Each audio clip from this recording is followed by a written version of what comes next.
नमस्कार, मी रुशाली यादव सारंग. बुलेटिनच्या सुरुवातीला महत्त्वाची बातमी. बदलापुरातील घटनेच्या निषेधार्थ मवियाचं राज्यभर निषेध आंदोलन सुरू आहे. पुण्यामध्ये शरद पवारांचं तर मुंबईमध्ये उद्धव ठाकरेंचं निषेध आंदोलन झालं. नाना पटोलेंकडून ठाण्यामध्ये निषेध आंदोलन केलं जात आहे.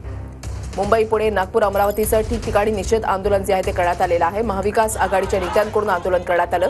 ही तीन दृश्य आपण पाहताय. शिवसेना भवनासमोर उद्धव ठाकरे यांचं आंदोलन, पुण्यामध्ये शरद पवार आणि सुप्रिया सुळे आंदोलनामध्ये सहभागी झाले, तर इकडे ठाण्यामध्ये नाना पटोले यांच्याकडून आंदोलन केलं जात आहे. सकाळी 10 वाजता शरद पवार यांनी भर पावसामध्ये हे आंदोलन केलं. सुप्रिया सुळे सुद्धा यावेळेला उपस्थित होत्या आणि शिवसेना भवनासमोर काही वेळापूर्वीच निषेध आंदोलन जे आहे ते झालेलं होतं. पुढचे 4 ते 5 दिवस मुसळधार पावसाचा अंदाज हवामान खात्यानं वर्तवलाय. ठिकठिकाणी पावसानं हजेरी लावलेली आहे आणि या पावसाची तमा न बाळगता महाविकास आघाडीच्या नेत्यांकडून ठिकठिकाणी निषेध आंदोलन केलं गेलं आहे.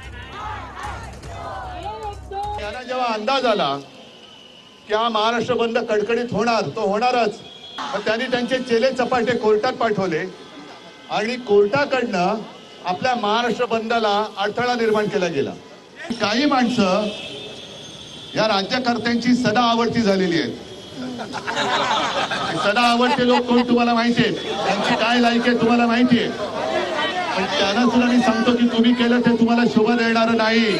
रोज कुठे ना काही कुठे काहीतरी घडते. रोज मुंबईत घडते, बदलापूर, अंबरनाथ, कोल्हापूर, आणि हे कंस मामा इकडे चांगली भाचीला न्याय कधी देतोस कंस मामा. हे कंस मामा सगळे राख्या बांधत फिरतात आणि राख्या बांधून घेण्यामध्ये कुठे अडचण येऊ नये म्हणून तुम्ही आमच्या आंदोलनांच्या मध्ये आडकाठी करताय.